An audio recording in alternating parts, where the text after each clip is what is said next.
আলী তুমি আমার সামনে আসো। আসার পরে মাওলার হাতটা যখন মোহাব্বত করে বুকের দিয়ে আঞ্জা করে ধরলেন, আবু বকর চোখের পানি ছেড়ে ছেড়ে কাঁদছে। আলী কি বললেন? আলী আমি মরে যাব। আল্লাহর হাবিব সাল্লাল্লাহু তাআলা আলাইহি ওয়াসাল্লাম কামলিওয়ালা নবী, এই দুনিয়ার মধ্যে উম্মতের জন্য রহমত ছিল। উম্মতেরা আমার জিন্দা নবী কামলিওয়ালা নবীর জন্য এখনো কাঁদে। আমি আবু বকর মরে যাওয়ার পরে জানাজার নামাজ পড়াইবা, আমি আবু বকরের জন্য তোমরা দোয়া করবা। খোদার কসম আমি আবু বকরের জন্য তোমরা কবর করবা না। আলী ডাক দিয়া বলে, ভাই আবু বকর কি কথা বললেন? আলী যখন এই কথা বলেছিলেন, আল্লাহর হাবিব সাল্লাল্লাহু তাআলা আলাইহি ওয়াসাল্লামের শ্রেষ্ঠ সাহাবী আবু বকর ডাক দিয়ে বলে, আমার নবীকে তো আমি জানির চাইতে ভালোবাসলাম। আমার নবীর রওজা মোবারকের কিনারে আমি আবু বকর সিদ্দিক রাদিয়াল্লাহু তাআলা আনহুর দেহটাকে তোমরা রেখে দিবা। আমার নবী রওজা মোবারক থেকে যদি বলি আবু বকর কি ওই জায়গার মধ্যে তোমরা দাফন করো, আমাকে আমার নবীর কথা মোতাবেক তোমরা সেই জায়গার মধ্যে দাফন করবা। ইরে আমার শাকপুরের বাবারা, অনেক মানুষ বলে নবী মারা গিয়েছে, রাসূল তো মরেন নাই। ইমাম বুখারী সেটার প্রমাণ করে দিলেন। আজকে আমার দেশের বাংলাদেশের সুন্নি ওলামায়ে কেরাম বলেন, কওমি ভাইরা বলেন, আলিয়া বলেন, যে কোন দলের মাওলানা সাহেব বলেন, ইমাম বুখারীকে মানে ইমাম বুখারীর আকীদা তারা মানতে চায় না। আমার সুন্নি মুসলমান ইমানদার ভাইয়েরা, ইমাম বুখারীর আকীদা ছিল আল্লাহর হাবিব সাল্লাল্লাহু তাআলা আলাইহি ওয়াসাল্লাম এখনো রওজা মোবারকে জিন্দা। এরে আমার ভাইয়েরা, তাফসীরে জালালাইন শরীফ দুইজন লিখেছেন, জালালউদ্দিন মুল্লি, জালালউদ্দিন সৈয়দী। জালালউদ্দিন মুল্লি, জালালউদ্দিন সৈয়দ আকীদা হলো আল্লাহর হাবিব সাল্লাল্লাহু তাআলা আলাইহি ওয়াসাল্লামের নূর। কিন্তু তাফসীরে জালালাইন শরীফ পাজল ক্লাসের মধ্যে পড়ানো হয়, অনেক তাফসীরে জালালাইন শরীফ পড়ে, তাদের আকীদা মানতে চায় না, তাদের কিতাব, তাদের কোরআন সম্পূর্ণ হাদিসগুলা মানতে চায়। ইমাম বুখারীও তার প্রমাণ করে দিল। ইমাম বুখারী যখন হাদিসগুলা লিখতো, আল্লাহর হাবিব সাল্লাল্লাহু তাআলা আলাইহি ওয়াসাল্লামের রওজা মোবারকের কিনারে গিয়ে যাইতো, হাদা হাদিসুস সহিহ, নবী গো আমি ইমাম বুখারী হাদিস লিখলাম, আপনি নবী বলেন না আমি ইমাম বুখারীর হাদিসটা সহিহ হয়েছে কিনা। আল্লাহর হাবিব সাল্লাল্লাহু তাআলা আলাইহি ওয়াসাল্লাম রওজা মোবারক থেকে বলছে, নাম হাদা হাদিসুস সহিহ, ইমাম বুখারী আমি রাসূল পাক সাল্লাল্লাহু তাআলা আলাইহি ওয়াসাল্লাম বলছি, তুমি ইমাম বুখারী যে হাদিসগুলো লিখেছো আমি রাসূল মদিনা শরীফ থেকে বললাম, নাম তোমার হাদিসগুলো সহিহ হয়েছে। জোরে বলেন সুবহানাল্লাহ। তাহলে সাতপুরের বাবারা, রাসূল যে কথা বলেছেন আমার নবীর কথার কোনো পরিবর্তন নাই গো। আমার জিন্দা নবী কামলিওয়ালা নবী বলেছেন যে রাসূল পাক সাল্লাল্লাহু তাআলা আলাইহি ওয়াসাল্লাম মদিনা শরীফে জিন্দা। সন্দেহ আছে না? সবাই কোন আরো জোরে বলেন। সন্দেহ যদি থাকে ঈমান থাকবে নি? জোরে কোন না। যেমন দেখেন, আমি মাথার মধ্যে কি দিলাম, ওয়াজগুলো বোঝেন, মাথার মধ্যে কি, জোরে বলেন না, মাথার মধ্যে কি? পাগড়ি। আমার ভাইয়েরা, বন্ধুরা, বাবারা মনে রাখবেন, লেবাস দেখলে ইমানদার হয় না, অন্তরের দিকে তাকাইতে, কথা কর, অন্তরের দিকে তাকাইতে, অন্তরের দিকে তাকাইতে হবে। অন্তরটা যার সুন্দর তার দুনিয়ার সব কিছু সুন্দর, যার অন্তর ভালো না তার দুনিয়ার মধ্যে কিছু ভালো, জোরে বলেন, তার দুনিয়ার মধ্যে কিছু ভালোই নয়। আবু বকর সিদ্দিক রাদিয়াল্লাহু তাআলা আনহুর অন্তর ভালো ছিল, আমল ভালো ছিল, মুহাব্বত ভালো ছিল। আল্লাহর হাবিব সাল্লাল্লাহু তাআলা আলাইহি ওয়াসাল্লাম বলেছেন, লা ঈমানা লিমান লা মুহাব্বাতা লাহু, যার অন্তরের মধ্যে আমি নবীর মুহাব্বত নাই, ভালোবাসা নাই গো, তার ঈমান নাই। তাহলে বোঝা গেল ঈমান আছে সাহাবায়ে কেরামের মধ্যে। তখন যখন আবু বকর সিদ্দিক রাদিয়াল্লাহু তাআলা আনহু ইন্তেকাল করলো ইন্তেকালের পরে হযরত ওমর বিনাইয়া বিনাইয়া কান্দে, হযরত উসমান চোখের পানি ছেড়ে ছেড়ে কান্দে, হযরত আলী কান্দে, হায় রে আবু বকর সিদ্দিক আর দুনিয়ার মধ্যে বেঁচে নাই গো। আবু বকর সিদ্দিক রাদিয়াল্লাহু তাআলা আনহুর জন্য এবার বিনাইয়া বিনাইয়া যখন কান্না শুরু করে দিল, হযরত মাওলা আলী রাদিয়াল্লাহু তাআলা আনহু ডাক দিয়ে বলে, ভাই ওমর, আবু বকর সিদ্দিক রাদিয়াল্লাহু তাআলা আনহুর জন্য গো আমরা সকলে খাস করে দোয়া করব। আবু বকর সিদ্দিকের সাথে আমি মাওলা আলীর সাথে একটু প্রেমের কথা হয়েছে। কয় কি কথা? আবু বকর সিদ্দিক রাদিয়াল্লাহু তাআলা আনহু ইন্তেকালের পূর্বে আমি মাওলা আলীর সাথে কতগুলা কথা বলে গিয়েছে। কি কথা বলছে? এক নাম্বার কথা হলো আবু বকর সিদ্দিক রাদিয়াল্লাহু তাআলা আনহু দুনিয়া থেকে বিদায় হয়ে গেলে তারা জানাজার নামাজ শেষ করে আল্লাহর নবী হায়াতুন নবী কামলিওয়ালা নবীর রওজা মুবারকের কিনারে তার লাশটা নিয়ে যাওয়ার জন্য কি হবে? রাসূল পাক সাল্লাল্লাহু তাআলা আলাইহি ওয়াসাল্লাম মদিনা থেকে যেখানে বলবে আবু বকর সিদ্দিক রাদিয়াল্লাহু তাআলা আনহুকে সেই জায়গার মধ্যে দাফন করা হবে। সুবহানাল্লাহ। আর জোরে বলুন সুবহানাল্লাহ। আবু বকর সিদ্দিক রাদিয়াল্লাহু তাআলা আনহু দুনিয়ার মধ্য থেকে চলে গেল। হযরত ওমরের ভালোবাসা, হযরত ওসমান জিন্নুরাইনের ভালোবাসা, মাওলা আলীর ভালোবাসা। এবার আবু বকর সিদ্দিক রাদিয়াল্লাহু তাআলা আনহুকে যখন জানাজার নামাজ শেষ করলো, জানাজার নামাজ শেষ করার পরে জিকির করতে করতে দুরূদ শরীফ পড়তে পড়তে আল্লাহর হাবিব সাল্লাল্লাহু তাআলা আলাইহি ওয়াসাল্লামের রওজা মুবারকের কিনারে গিয়া এবার মাওলা আলী ডাক দিয়ে বলে, ইয়া রাসূলুল্লাহ, নবী গো, ইয়া রাসূলুল্লাহ, ইয়া হাবিবাল্লাহ, হুজুর আপনার শ্রেষ্ঠ সাহাবী হযরত আবু বকর সিদ্দিক, যে আবু বকর সিদ্দিক রাদিয়াল্লাহু তাআলা আনহুকে আপনি রাসূল বলেছেন আনতা সাহিবি ফিল গার ওয়া সাহিবি আলাল হাউদে। আবু বকর চিন্তা করিও না, আমি রাসূল, তুমি আবু বকর সিদ্দিক ছাড়া গো আমি রাসূল দুনিয়ার মধ্যে যেইভাবে ছিলাম না, আমি রাসূল কথা দিলাম কাল মহাশরে, কাল হাসরের ময়দানে আমি আবু বকর সিদ্দিক রাদিয়াল্লাহু তাআলা আনহুকে সহ থাকবো। আনতা সাহিবি গল ওয়া সাহিবি আলাল হাউদে।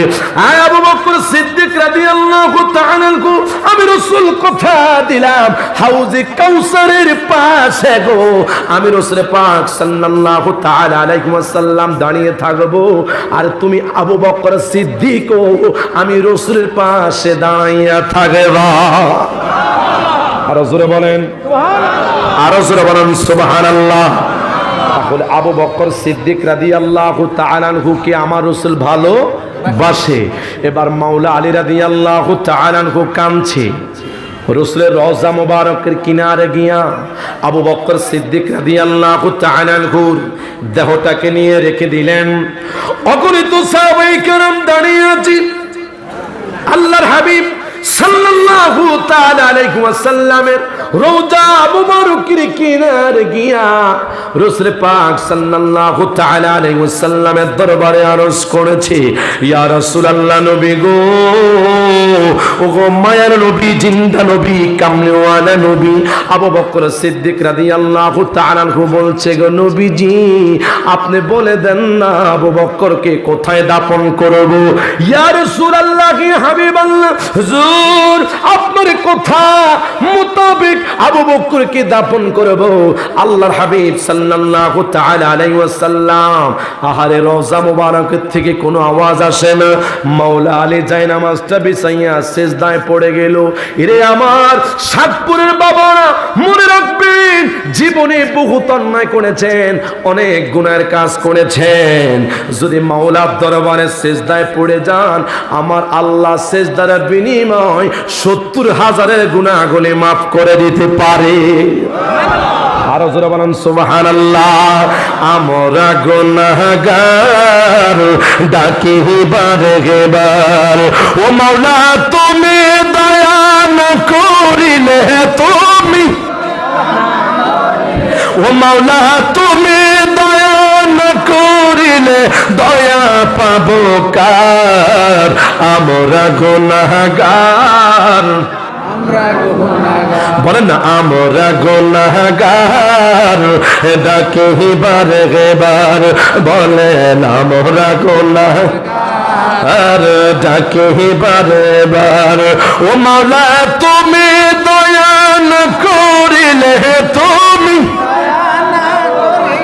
দয়া পাবো কার? আমরা গুনাহগার, বলেন আমরা গুনাহগার ডাকি বারে বার, বলেন না আমরা গুনাহগার ডাকি বারে। জোরে বলেন সুবহানাল্লাহ। আরো জোরে বলেন। খারাপ লাগতেছে ভাই? কষ্ট হচ্ছে? আমি আসলে আপনাদের এলাকায় নতুন আসছি। হযরত মাওলানা হাফেজ আবুল কালাম আজাদ হুজুর ফিজিক্যালি গুরুত্বপূর্ণ অসুস্থ। তো হুজুর আমাকে বিকেলে ফোন দিয়েছে হঠাৎ, তো এই জন্যে এখানে আসছি হুজুরের মন রক্ষা করার জন্য। আপনাকে রাগ করেছেন?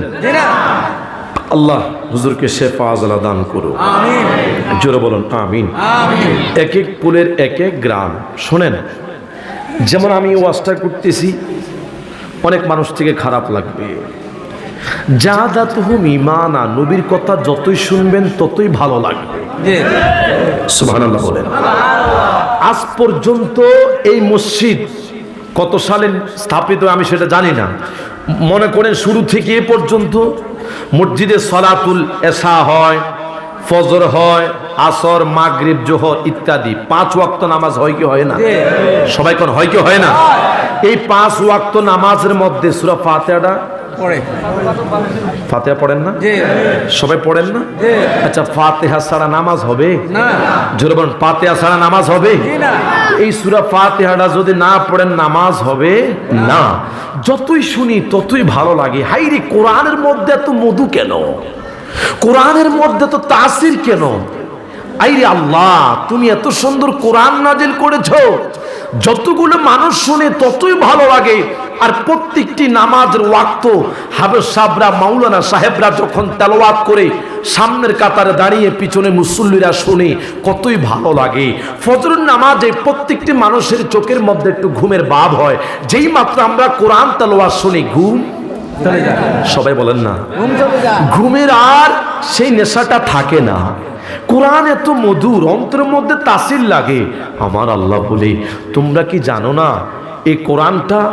এই কোরআনটা কোরআন শুনে তো পাগল হয়েছো। আর কোরআনটা যেই নবীর উপর আমি আল্লাহ নাজিল করেছি, ওই নবীজির বাণী, ওই নবীর শান শুনলে আরো বেশি ভালো লাগবে। আর জোরে বলেন না। এই জন্য আমি কথাগুলা এই জন্য বলছি ভাই, জাদাতুহুম ঈমানা, শুনবেন, মনের মধ্যে আপনি খারাপ কোনো চিন্তা ভাবনা করবেন না। মানুষ মাহফিল থেকে কখন উঠে যায়? যখন শয়তান একটু ইফটিজিং করা শুরু করে, আর ভালো লাগে না। কথা কন। আমার রহমাতাল লিল আলামিন কামলিওয়ালা নবী যখন বয়ান করতেন, অগণিত সাহাবায়ে কেরামরা নবীর শান মান শোনার জন্য পাগল হয়ে যেত। আর যেরকম সুবহানাল্লাহ, ইয়া রাসূলুল্লাহ, ইয়া হাবিবাল্লাহ, হুজুর আপনার কথাগুলো এতই না মধুর লাগে। আর আমার রাসূল পাক সাল্লাল্লাহু তাআলা আলাইহি সাল্লাম বলেছে, তোমরা আমি নবীর কথা শোনার জন্য তোমরা পাগল হয়ে যাও, আমি তোমাদেরকে কি দিব? তখন সাহাবীরা প্রশ্ন করলো, ইয়া রাসূলুল্লাহ, আপনি নবীর চেহারার দিকে যতই তাকায় ততই ভালো লাগে। আর আমার রাসূল বলেছে, আর কি ভালো লাগে? ইয়া রাসূলুল্লাহ, শুধু নয়, আমরা তো গরীব সাহাবী, আপনি রাসূলের দিকে তাকাইলে আর নাজরু ইলাইকা, আমাদের চুলার মধ্যে আগুন জ্বলে না। হুজুর আপনার চেহারার দিকে তাকাইলে খিদা নিবারণ হয়ে যায়। আর জোরে বলুন সুবহানাল্লাহ। তুই নবীর দিকে তাকাইলে যদি খিদা নিবারণ হয়, এ আমার সাতপুরের বাবারা, গুরুত্বপূর্ণ কথা শুনুন। রাসূল পাক সাল্লাল্লাহু তাআলা আলাইহি ওয়াসাল্লামের চেহারার দিকে তাকাইয়া অগণিত সাহাবায়ে কেরাম জান্নাতের সার্টিফিকেট পেয়েছে, খিদা নিবারণ হয়েছে। আর আমরা তো আশিক, আমরা তো রাসূল পাক সাল্লাল্লাহু তাআলা আলাইহি ওয়াসাল্লামের উম্মত, আমরা নবীকে দেখতে পাই নাই। আমার নবী বলে, হায় রে আশিক, শুনে নাও, শুনে নাও, আমি রাসূল পাক সাল্লাল্লাহু তাআলা আলাইহি ওয়াসাল্লামের রওজা মুবারকে আসবা। ইন্নাল ঈমানা লা ইয়াজিরু ইলাল মাদিনা।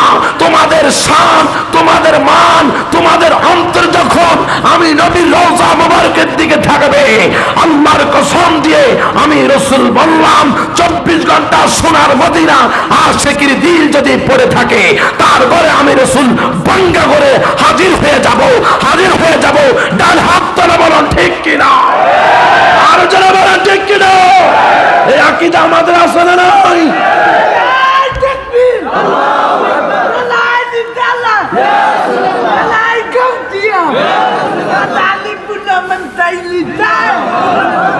আল্লাহ সকলকে কবুল করুন।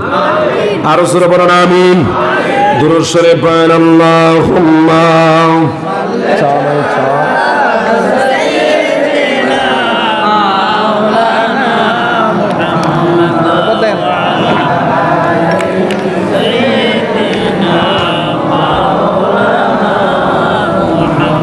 আর জবানটা খুলে পড়ে, ওয়া আলা আলি সাইয়্যিদিনা,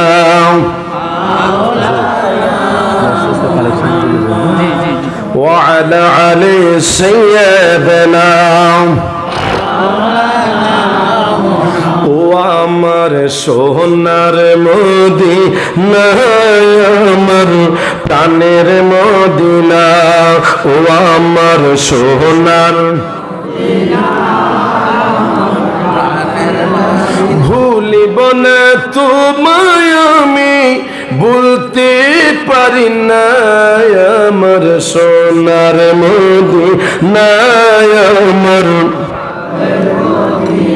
রিয়াজুল জান্নাত তুমি, নবীজির বাণী, তোমার বুকে এসেছিলেন জিবরাইল আমিন, তোমার বুকে প্রবাহিত নূরের ঝরনা, আমার সোনার মদিনা, আমার মদিনা, ও আমার সোনার মদিনা, আমার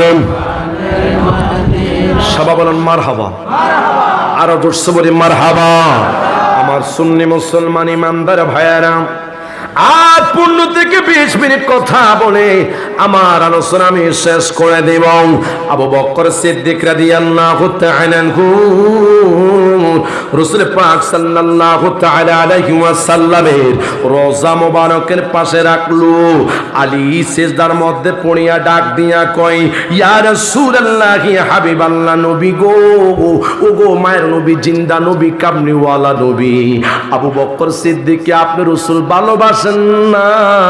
ইয়া রাসূলুল্লাহ, হাবিবাল্লাহ, নবী গো, আপনি রাসূলের রওজা মোবারক থেকে যে কোনো আওয়াজ আসে না। হুজুর, আবু বকর সিদ্দিক রাদিয়াল্লাহু তাআলা আনহু বলেছে, আমার নবী যে জায়গার মধ্যে আমাকে সেই জায়গার মধ্যে তোমরা দাফন করবা। অগণিত সাহাবায়ে কেরাম ঘুরে ঘুরে নবীর দুরূদ শরীফ আদায় করতেছে। মাওলা আলী দেখতেছি আল্লাহর হাবিব সাল্লাল্লাহু তাআলা আলাইহি ওয়াসাল্লামের রওজা মোবারক থেকে কোনো আওয়াজ আসে না।